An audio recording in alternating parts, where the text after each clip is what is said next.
안녕하세요. 70대 할머니입니다. 제가 평소 밥하고 살림하면서 웃고 울며 재밌게 보던 채널인데 주변에서 한번 저에게도 올려보라며 얘기를 하더군요. 그래서 저도 서툴지만 조심스레 제가 죽을 만큼 힘들었던 시절에 대해 여러분들께 사연을 남겨봅니다. 글 써본 지 오랜만이라 서툴러도 이해해 주시길 바라고 함께 공감해 주시며 들어주셨으면 좋겠습니다. 전 나이 70에 너무나 예쁘고 착한 손녀와 함께 살고 있었습니다. 그 시절 다 그랬던 것처럼 전 20살이라는 어린 나이에 시집을 갔었는데 아픈 남편은 췌장암을 치료하던 중 사별을 했고 아이들이 어릴 때였죠. 그 뒤부터는 벌이도 없다 보니까 몇 푼 되지도 않는 지원금으로 전 굶으면서 애들 밥 먹이고 옷 입혀서 공부까지 시켰죠. 지금 생각해보면 저도 겨우 20대였으니까 정말 어렸고 아들과 딸들도 유치원생도 안 되는 나이지요. 지금이라면 상상도 못할 이야기겠네요. 저라는 사람으로 여자로 한 번도 꾸미며 살아본 적도 없고 아이들이 엄마로만 모든 것 희생하고 최선을 다했어요. 하지만 가족들은 항상 가난했고 해줄 수 있는 거라고는 없었고 새 가족 겨우 입에 풀칠을 하는 정도였죠. 하지만 전 엄마니까 그리고 남편은 하늘로 떠났고 전 가장이었기에 이렇게 사는 거 당연하다고 생각했어요. 다들 아시겠지만 그러던 중 그 힘들고 사람들이 죽어나가던 IMF가 터졌습니다. 그때만 해도 우리나라는 경제 상황이 심각했고 삶은 더 팍팍했으니까 가난함은 정말 심했고 아이들 돈 한 푼 없는 이 집에서 대학은커녕 학교를 졸업 후 돈을 벌라고 신발 공장에 보낼 수밖에 없었어요. 그렇게 할 수밖에 없는 제 자신이 엄마로서 너무 미안하고 마음이 찢어졌죠. 그때의 제 선택은 아직까지도 큰 죄책감으로 남아있답니다. 제가 돈이 조금만 많았어도 아이들도 부유한 가정에서 태어났다면 이렇게 꿈을 포기하지는 않았을 테니까요. 가난까지 물려주고 싶지는 않았지만 계속 대물림이 되기 시작했어요. 그리고 직장을 찾고 가정을 꾸린 아들, 딸들은 제가 늙고 몸이 아프기 시작하자 늙은 부모까지 수발을 들기 싫다며 절 떠나버렸죠. 그러던 중 남아있던 첫째 아들마저 일터에서 만난 여자와 속도 위반을 해서 갑작스레 결혼을 했는데요. 저도 어린 나이에 겪어보았기 때문에 절대 안 된다고 말렸지만 제 완강한 반대에도 둘은 저 몰래 살림을 차렸더군요. 저도 결국엔 며느리와 태어난 소녀를 인정했죠. 하지만 아들 부부는 결혼한 지 채 1년도 되지 않아서 손녀가 돌도 되기 전 바람을 핀 아들 때문에 파경을 맞아 이혼했습니다. 결혼을 한 후 아이를 낳자마자 곧 아들은 다른 여자와 바람을 폈고 사실을 알고 화가 난 며느리는 집안을 팽개친 채로 집을 나가버렸더군요. 평소 게으르며 노는 걸 좋아하고 늘 클럽과 유흥거리에만 빠져있던 아들까지도 돌도 안 되는 어린 소녀를 두고 모텔을 전전하다 어딘가 떠나버렸었죠. 그 전까지만 해도 매일 저에게 전화를 하며 아이가 잘 지내고 있다고 소식을 이야기하던 아들과 며느리였는데 갑자기 연락이 끊겨지자 아들 부부가 걱정되어 부부의 집에 찾아가게 되었습니다. 아들이 예전에 알려주었던 주소로 찾아가니 시골 구석이 허름한 반지하더군요. 반지하 특유의 쾌쾌한 냄새와 오랫동안 청소를 안 했는지 불쾌한 악취로 가득했습니다.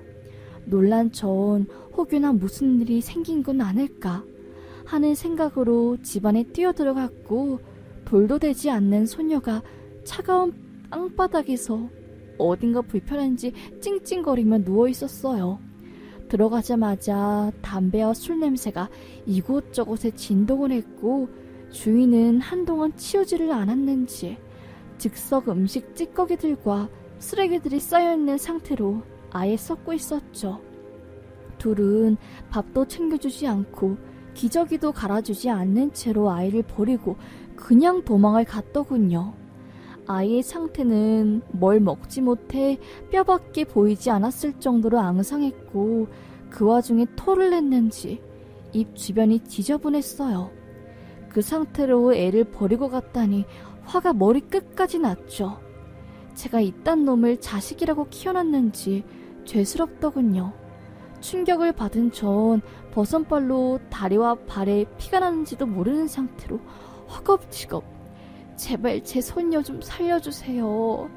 아이 상태가 심각해요. 의사선생님 불러주세요. 제발 부탁이에요. 하고 소리를 지르며 병원 응급실로 급히 아이를 안고 달려갔습니다.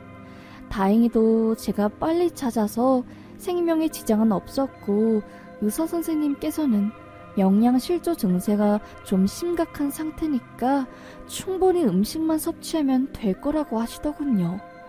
너무 급박했던 상황 탓에 심장이 떨어질 것만 같았죠.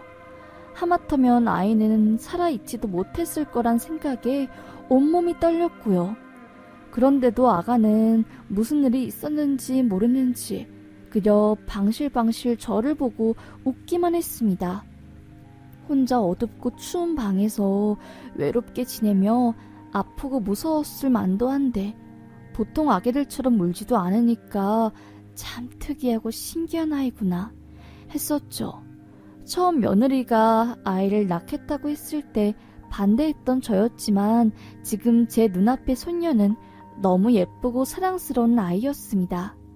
그리고 이 상황 속에서 저까지 매정하게 외면하고 버리고 갈 수는 없었어요.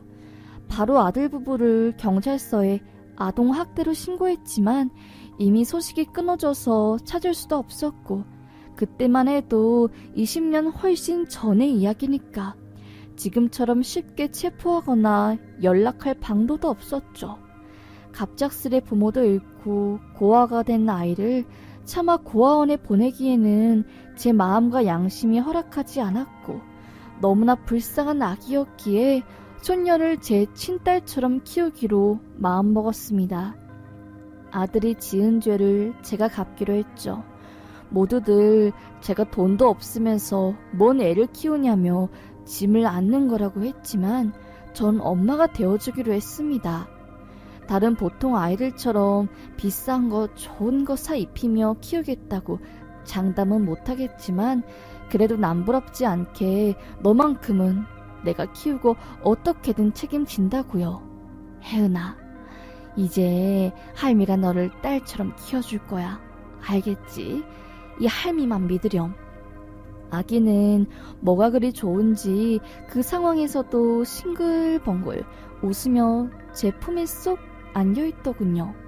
그때부터 전 돈 될 수 있는 거라면 무엇이든지 다 했고 공장 일부터 부업까지 태어나서 안 해본 게 없었을 정도로 누구보다 악착같이 벌었습니다.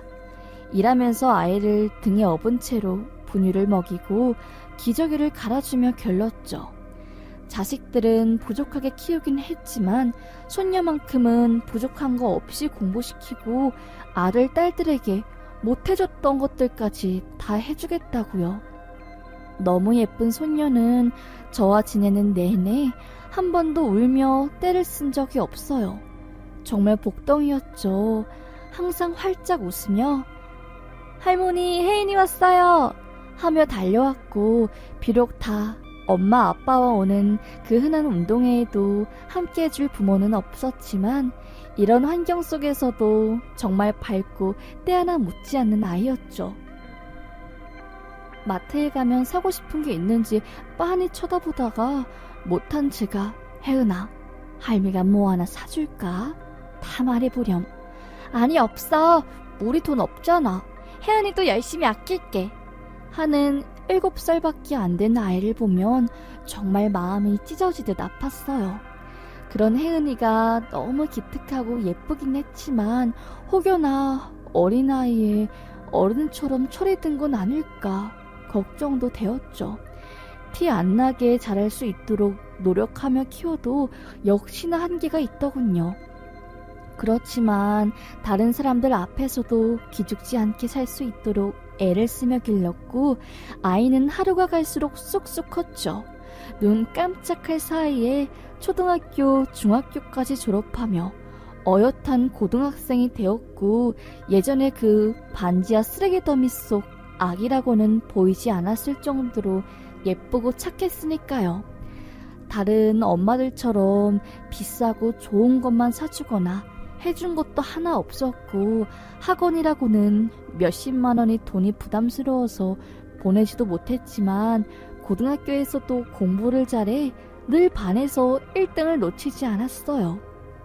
할머니 나는요, 나중에 의사가 되어서 가난하고 힘없는 사람들도 아프지 않게 내가 다 정성스럽게 치료를 해줄 거예요.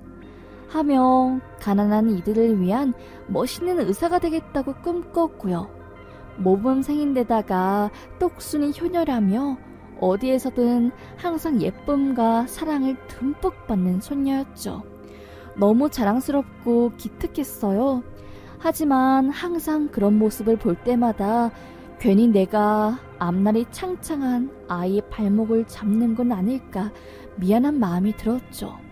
차라리 입양이라도 보냈으면 지금보다는 더 유복한 가정에서 양부모들에게 사랑받으며 살지 않았을까 싶어서요. 손녀에게 혜은아, 할머니랑 사는 거 후회해? 엄마 아빠 보고 싶니? 하고 물었더니 제발 그런 소리 하지 말라며 할머니가 내 엄마고 내 아빠지 무슨 말을 그렇게 해요?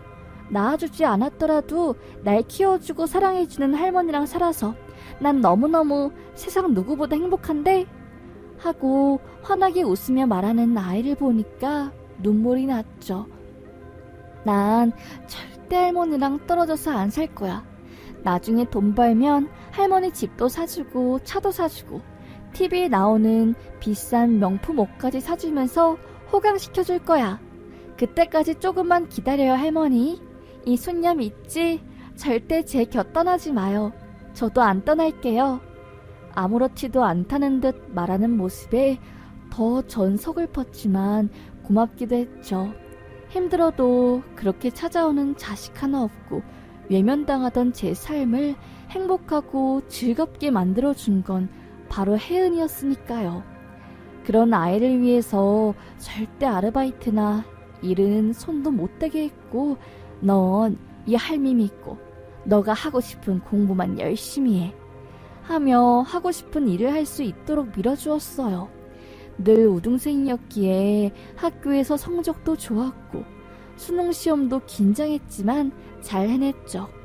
걱정하지 말고 추우니까 집에 얼른 들어가 라며 손 흔들고 언제나 그랬듯이 씩씩하게 수능 치러 시험장에 들어가는 혜은이 모습을 보니까 이제 다 키웠구나 싶었어요. 수능시험도 실수를 조금 하긴 했지만 원하는 학교에 넣을 수 있을 정도로 잘 봤고 아이도 만족했죠. 의사가 꿈이었기에 의대와 다른 곳들까지 대학교를 여러 군데 넣었는데 너무 운이 좋게도 그중 고려대 의과에 합격했답니다.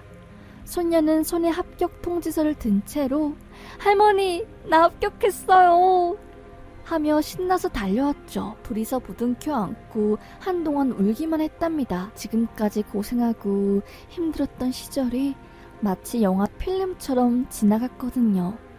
이제 어려운 시간도 다 끝났다는 생각이 들었어요. 신나는 것도 잠시 소녀는 갑자기 울상을 지었죠. 이제 행복하게 꿈을 이룰 시간만 남았는데 왜 그러냐고 물으니까 갑자기 자신이 없다고 하더군요. 그리고는 차라리 의대를 포기하고 지방에 있는 간호학과라도 가겠다 했죠. 의대에 목숨이라도 바칠 정도로 열정이 넘치는 아이였기에 많이 당황했어요. 의사가 되기를 매일 기도하며 바랬으니까요. 코피 날 정도로 열심히 공부했었고요. 무슨 일이냐고 다그치자 그제서야 저에게 털어놓더군요. 알고 보니 수능 때 살짝 실수를 하는 바람에 고려대학교 의대에서는 장학금 대상이 아니었고 다 똑똑한 주변 학생들 사이에서 학점으로 받을 자신이 없다며 의대를 포기하고 차라리 지방대에서 장학금을 받고 다니려는 거였죠. 빨리 졸업하고 집에 보탬이 되는 게 낫겠다면서요. 고려대학교 의대는 등록금도 너무 비싸고 큰 돈을 학자금 대출받기도 부담이 컸던 거죠.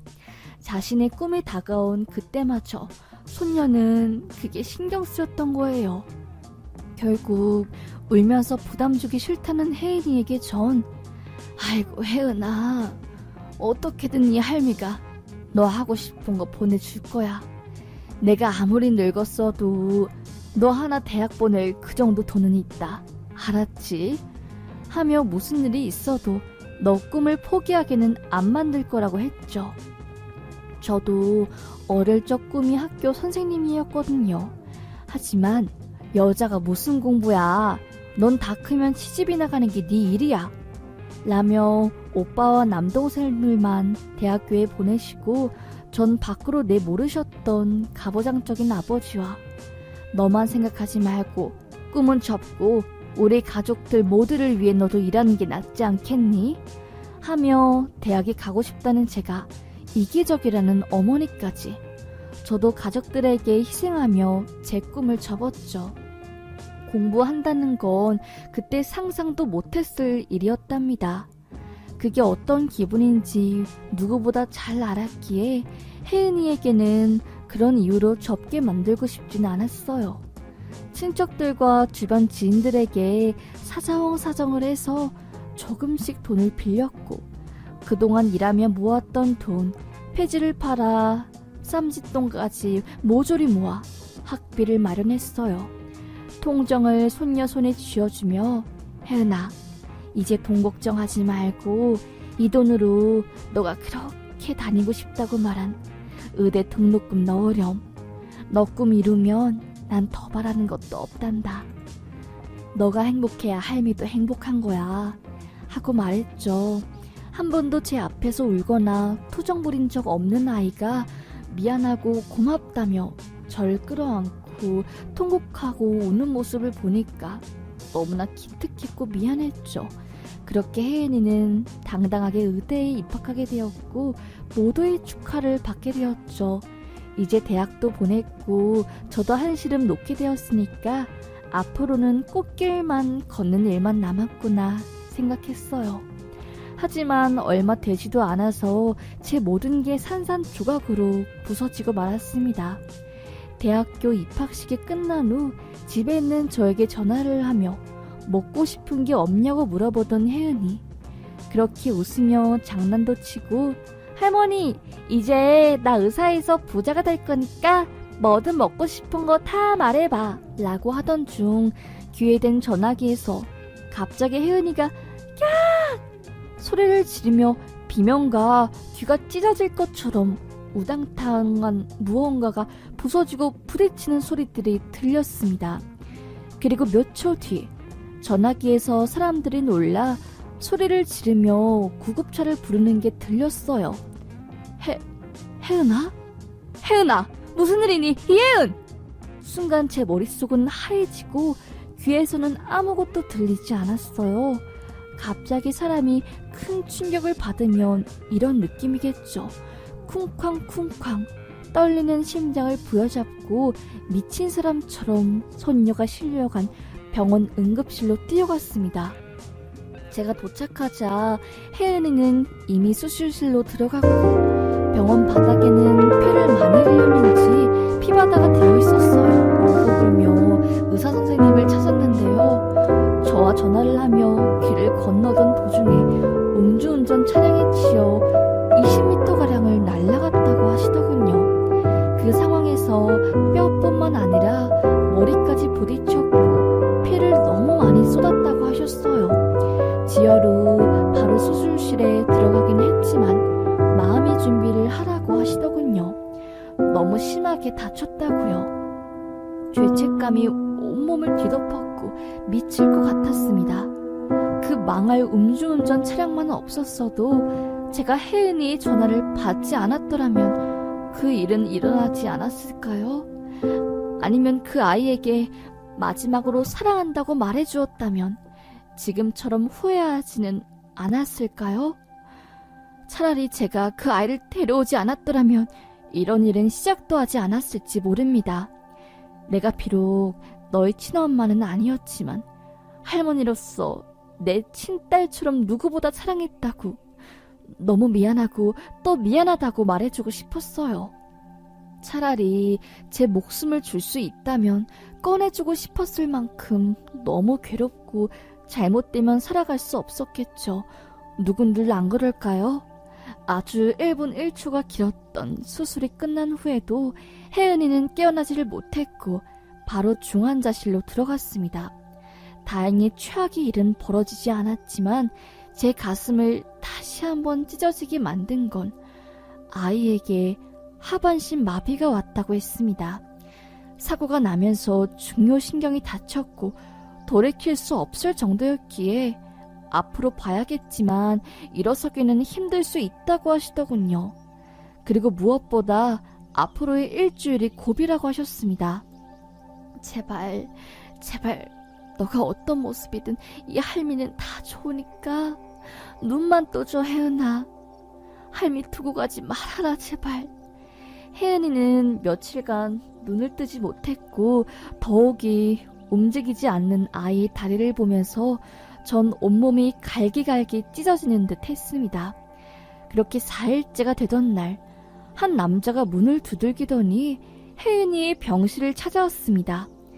20년이 훨씬 지났지만 전 누구인지 단번에 알아볼 수 있겠더군요. 바로 제 첫째 아들이자 혜은이가 아가일 때 버리고 도망간 친아빠였죠. 너가 여길 어떻게 알고 오니? 나랑 네 딸 쓰레기 더미에 버리고 갈 땐 언제고, 자식이 죽을 때 돼서야 찾아오는 거나 이 녀석아. 20년간 한 번도 연락한 적도 자기 자식을 보러 온 적도 없었던 아들은 호수를 달고 누워있는 자신이 딸을 보고도 눈 하나 깜빡이지 않더군요. 딸에 대한 사랑이라거나 부정이라고는 아무것도 없는 놈이었죠. 그딴 놈을 아들합시고 제가 평생 뒷바라지하며 키운 게 미칠 노릇이었어요. 어머니, 혜은이 제 딸이잖아요. 애 사고 나면서 돈 나왔죠? 보험금 말이에요. 그거 저 주세요. 제 자식이니까 그 돈은 이제 제가 가져야죠. 뭐라고? 그 돈 네 딸 살리려면 꼭 필요한 돈이야. 난 네 같은 거 절대 혜은이 애비라고 할 수 없다. 이건 혜은이 보험금이지 내 돈도 네 돈도 아니야. 절대 못 건드려. 차라리 날 죽여. 너가 미쳤구나. 내가 널 어떻게 키웠는데. 아들은 자기가 낳은 자식이니 본인도 돈을 가져갈 책임이 있다며 사고로 받았던 보험금을 내놓으라고 화를 내더군요. 에이, 어머니, 혜은이 죽으면 그 돈 다 가지시려고요? 그건 절대 안 되죠. 깨어날지도 모르는 손녀 치료비에 붓는 것보단 사랑하는 아들한테 투자하시는 게 낫잖아요. 안 그래요, 엄마? 정말 악마 같았습니다. 꼭 아이가 죽기라도 바라는 것처럼 보험금을 노리고 있었죠. 아들이 마지막 말을 들으니까 무섭기까지 했어요. 다시 올 테니 고민해보라며 나간 아들이 혹시 다시 찾아오면 혜은이에게 해코지라도 할까 싶어서 가슴이 두근거렸죠. 하지만 참고 있을 수밖에 없었습니다. 같은 공장에서 일했던 지인이 제 이야기를 듣고 정신이 없는 저 대신 국민청원 게시판에 저와 손녀딸이 사연을 올려주었고 그 일은 이슈가 되어서 며칠 만에 도움을 주고 싶다는 사람들에게 연락이 오기 시작했어요. 이 정도일 줄은 몰라서 어안이 벙벙하고 놀랐죠. 변호사들까지 혜은이를 돕고 싶다며 찾아오기도 했습니다. 변호사님은 제 아들이 딸에 대해 양육의 책임도 지지 않고 학대하며 방임했기에 고소해서 이 점을 입증한다면 아이의 보험금은 가져갈 수 없을 거라고 하셨어요. 주변 지인과 친척들도 흔쾌히 증언을 해주겠다고 해서 어찌나 고마웠는지 몰라요. 거기다 후원금까지 받아서 고소비용까지 마련이 되었죠. 지금까지 착한 마음으로 열심히 살았더니 이런 일도 생기더군요. 아들은 소식을 듣고 저에게 부모가 어떻게 그러냐며 고함을 질렀습니다. 하지만 전 그래, 부모가 그러면 안 되지. 그런데 넌 애비가 돼서 어떻게 네 딸을 그렇게 학대하고 20년이 지난 이제서야 나타나니? 그것도 돈 때문에? 난 너에게 보태준 건 많았지만 그런 악마로는 안 키웠다. 그런 자식 내 아들 아니야. 하고 받아쳤죠. 화가 난 아들은 가만히 있지 않겠다며 맞고소를 냈고, 그래 고소해보렴. 나도 내 가족을 건드리는 널 더 이상 가만두지 않을 거란다. 그렇게 전 변호사분들의 도움으로 아들과 법정 싸움까지 가게 되었습니다. 아직 정의는 있나 봅니다. 긴 싸움 끝에 전 승소했고 아들은 기각당했습니다. 그렇게 전 혜은이를 지킬 수 있었죠. 그리고 향후 저희 둘에게 접근 금지까지 신청했습니다. 그런 아들놈이 뭔 짓을 할지 모르니까요. 힘들게 낳아 키웠던 아들이었고 첫째라 유독 정이 갔던 아이였는데 그런 망가지고 추한 모습을 보니까 마음이 착잡하대요. 내가 저렇게 만든 건 아닐까 싶었지만 그런 나쁜 놈은 제 자식이라고 할 수 없죠. 절망하며 후회하는 아들 두고 냉정하게 법정을 나왔습니다. 이미 후회하기도 늦었고 아들은 변호사 비용을 마련하기 위해 건들면 안 될 사채까지 건드렸다더군요. 그렇게 다시 술과 담배에 찌들어서 사는 폐은으로 도망자 신세가 되었다네요. 저에게 도움 요청을 해도 이제 부모와 자식 관계는 끊을 겁니다. 나머지 고소도 절대 취하하지 않으려고요. 그런 제가 매정한 걸까요? 하지만 전 이제 하나뿐인 손녀를 지켜야죠. 지금까지 너무 말이 길었네요. 이제 그 일이 일어난 후 1년이라는 시간이 지났는데요. 그동안 많은 일들이 있었답니다. 깨어나지 못할 것 같았던 손녀는 2주 만에 의식이 돌아왔죠.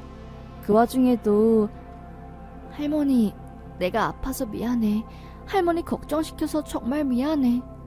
라고 말하는 아이를 꼭 말없이 안아주기만 했어요. 더 기적적인 일은요. 하반신 마비를 진단받았던 손녀는 최근 재활치료로 조금씩 신경이 돌아오는 것 같다는 이야기를 들었답니다. 이런 경우는 많지 않은데 정말 하늘이 도운 거라고 하셨어요. 그래서 이렇게 몇 개월 정도 재활을 하면 곧 완전히 보통 사람들처럼 걸을 수 있을 거라고 축하해 주셨고요. 따뜻하신 분들께 후원금을 받은 덕분에 저와 아이 모두 포기하지 않고 치료를 받을 수 있었어요. 점점 몸도 안정을 찾고 있고 예전처럼 돌아가는 중이에요. 혜은이는 이 와중에도 세상을 구하고 사회에 도움이 되는 의사가 되고 싶다며 에이, 이럴 때 열심히 해야지 안 뒤처진다니까 하고 활짝 웃으며 병원에서 치료를 받으며 밤낮으로 공부도 열심히 하고 있어요. 아직 지금까지 있었던 아들에 관한 일을 들으면 아이가 충격을 받을까 말하지 못했는데요. 아직도 말하는 게 옳은 일인지는 모르겠습니다. 하지만 당분간은 다른 일들에서 벗어나 혜은이의 치료에만 집중해보려고 해요. 다 나으면 그동안 꿈도 못 꾸었던 여행도 가보려고 합니다. 꽃을 정말 좋아하는 아이인데 일에 파묻혀서 사느라 그 흔한 벚꽃 하나 함께 보러 가지 못했거든요. 저도 많이 늙었고 이제 함께 있을 시간이 얼마나 될지는 모르겠지만 앞으로는 행복한 날들만 있었으면 합니다. 이제 아이에게 미안하다는 말도 하지 않으려고요. 제가 행복해야 혜연이도 행복하니까요. 자랑스러운 할머니는 못 되더라도 제 자신을 제일 사랑해주는 할머니라고 생각해 주었으면 좋겠네요. 얼른 밝게 웃으며 뛰어다니는 모습도 보고 싶고요. 시간이 지나고 모든 게 더 안정되면 손녀와 이 영상을 함께 보러 오려고 해요. 그땐 그랬었지 하고 웃으며 넘길 수 있을까요? 제 사연 늙은이의 하소연이라고 생각하실지는 모르겠지만 예쁜 말 조언 부탁드려요. 열심히 살아온 보상을 이제야 받는 것 같아 너무나 감사하고 행복할 따름이랍니다. 여러분도 사랑하는 사람에게 오늘 더 사랑한다고 표현해 보시는 건 어떨까요? 읽어주셔서 감사합니다.